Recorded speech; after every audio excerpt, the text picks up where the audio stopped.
Hello students, ये आपका part 5 video है। इस चैप्टर का पार्ट 5 वीडियो में आज का टॉपिक है हमारा द्विपद प्रसार में व्यापक पद, general term in binomial expression.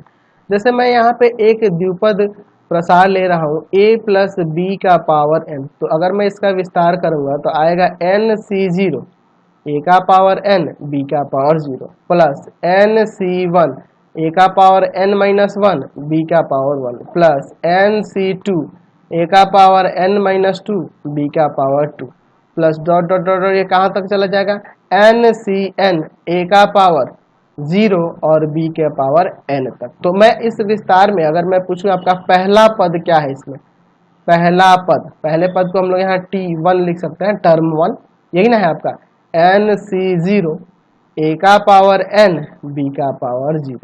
ठीक है, दूसरा पद की बात करूं, दूसरा पद क्या है इसमें, यानी कि सेकंड टर्म इसका t2, ये हो जाएगा nc1 a का पावर n माइनस 1 b का पावर 1।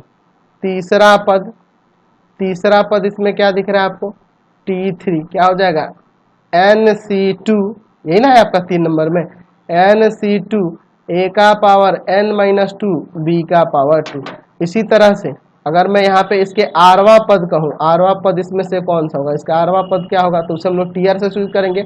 हम लोग देखिए इसके लिए क्या फॉर्मूला बन जाएगा NC, यहाँ देखो टी तीसरा पद निकाला तो यहाँ 2 हो जा रहा है, तो यहाँ पे आरवा पद निकाला तो यहाँ r माइनस 1, एक कम किया है ना, फिर a का पावर n माइनस, यहाँ भी देखो एक कम हो जा रहा है r माइनस 1 इंटू b का पावर, देखो यहाँ भी एक कम हो रहा है r माइनस 1, यानी कि आरवा पद निकालना होगा। तो इसके लिए यहाँ से फाइनली आपका फॉर्मूला बन जाएगा NCr माइनस 1 a का पावर n माइनस r, ये माइनस माइनस प्लस और इंटू b का पावर r माइनस 1, ये आरवा पद निकालने के लिए फॉर्मूला हो गया। ये तो रहा आरवें पद के लिए, ये व्यापक फॉर्मूला आपको एक मिल गया। अगर मैं इसके जगह पे कहूँ कि इसका r प्लस 1वां पद के लिए क्या फॉर्मूला होगा, r प्लस 1वां पद के लिए क्या फॉर्मूला होगा, यहाँ टी आर प्लस 1 ले लेंगे r की जगह, यानी कि एन सी आर की जगह r प्लस 1, फिर माइनस 1 है तो माइनस 1, फिर a का पावर n माइनस r की जगह r माइनस r प्लस 1। देखो तो यहाँ r की जगह मैंने क्या किया r प्लस 1 और ये फिर प्लस 1 इंटू बी का पावर r प्लस 1 और ये माइनस 1।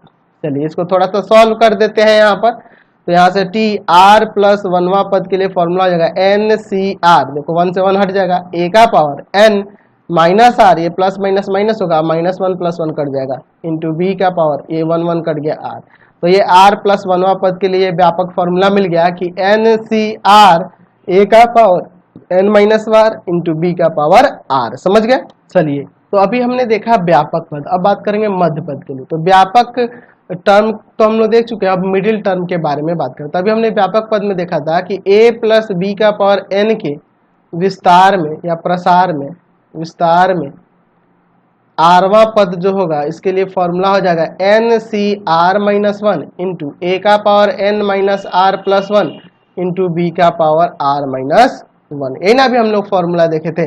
चलिए अगर मैं बात करूं मध्य पद के लिए, अब बात करते हैं मध्य पद के लिए, मिडिल टर्म के लिए। ठीक है, तो मध्य पद के लिए हमें 2 कंडीशन देखने होंगे। हम लोग को पता है कि यहाँ देखेंगे a प्लस बी का पावर n के विस्तार में पदों की संख्या कितनी होगी, तो जितना घात होता ना उससे एक अधिक होती है, यानी कि n प्लस 1 होगी, जितना घात होगा उससे एक अधिक होगी। तो चलिए इसमें मध्य पद की बात करते हैं। पहला, यदि n एक सम संख्या हो, एक सम संख्या यानी कि ये जो घात दिया हो अगर वह एक सम संख्या हो तब क्या होगा। अच्छा, जब सम संख्या होगी तो पदों की संख्या एक अधिक यानी कि विषम संख्या हो जाएगी, पदों की संख्या विषम हो जाएगी। अगर मान लीजिए घात में 4 है तो पदों की संख्या 5 हो जाएगी, 2 3 4 5, तो मध्य पद ये आपका होगा 3 नंबर वाला मध्य पद होगा। ठीक है, यानी कि इसमें एक मध्य पद हो गए। तो अगर यहाँ पर n एक सम संख्या हो यानी घात सम संख्या हो तो मध्य पद निकालने के लिए कौन सा पद मध्य होगा, इस बात को पता करने के लिए हम लोग फॉर्मूला कहेंगे n/2 प्लस 1वां पद, n/2 प्लस 1वां पद ही उसका मध्य पद कहलाएगा। यानी घात कितना है, मान लीजिए घात 4 है तो 4/2 प्लस 1 कट गया, 2 बार में 2 1 3वां पद, तीसरा पद जो होगा ना इसका मध्य पद होगा, तीनवा पद, 3 नंबर पे जो पद होगा, यानी तीसरा पद मध्य होगा, तो ये हम लोग इसका व्यापक फॉर्मूला लगा के उसका तीसरा पद निकाल देंगे। चलिए दूसरा,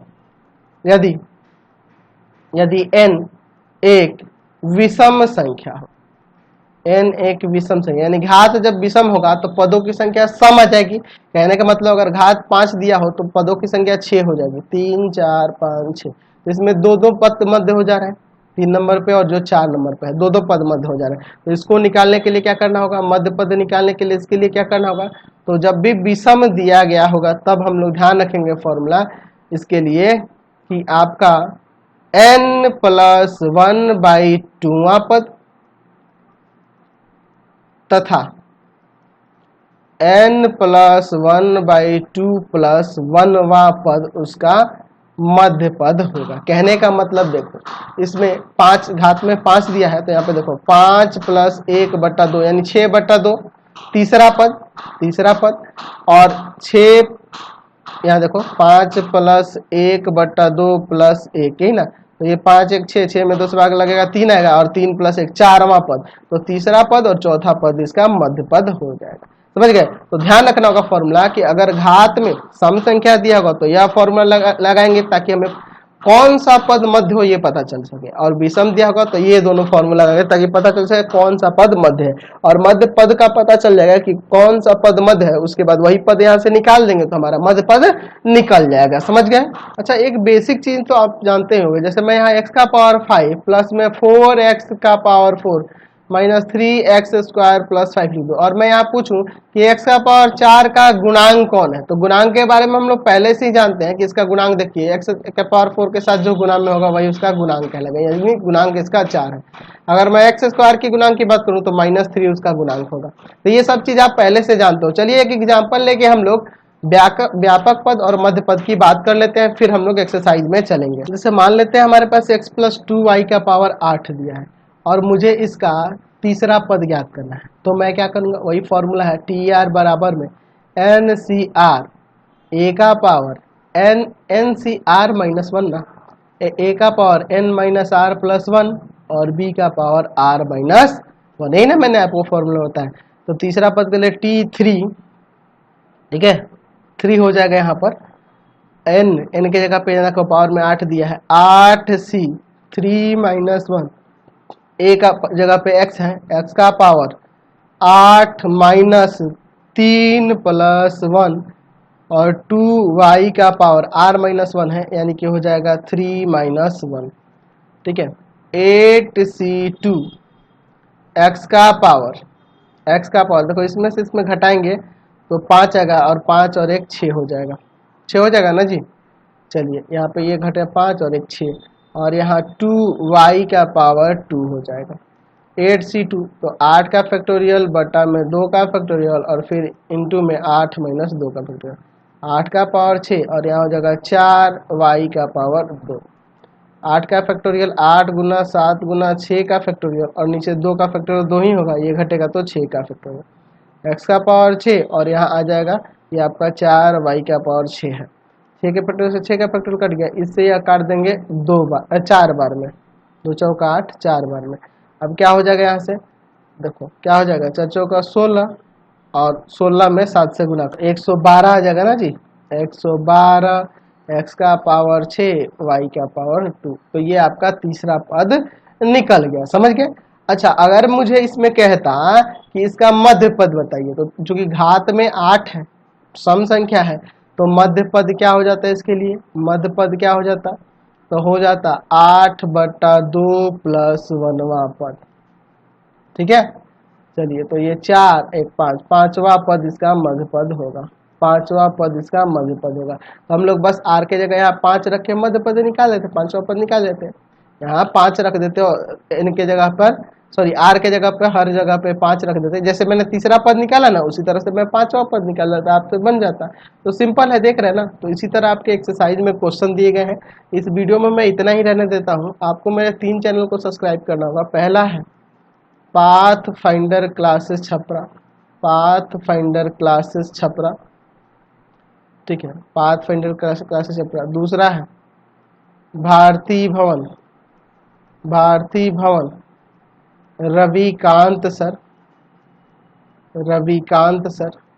और तीसरा चैनल है रविकांत सर के नाम से, रविकांत सर के नाम से। तो तीनों चैनल को सब्सक्राइब करेंगे और इससे रिलेटेड वीडियो के लिए आप सीधे डिस्क्रिप्शन में जाएंगे। आप मेरे वेबसाइट पे जाकर इससे संबंधित नोट्स भी डाउनलोड कर सकते हैं www.ravikansar.in, रविकांत सर .in पर जाकर। Thanks for watching the video.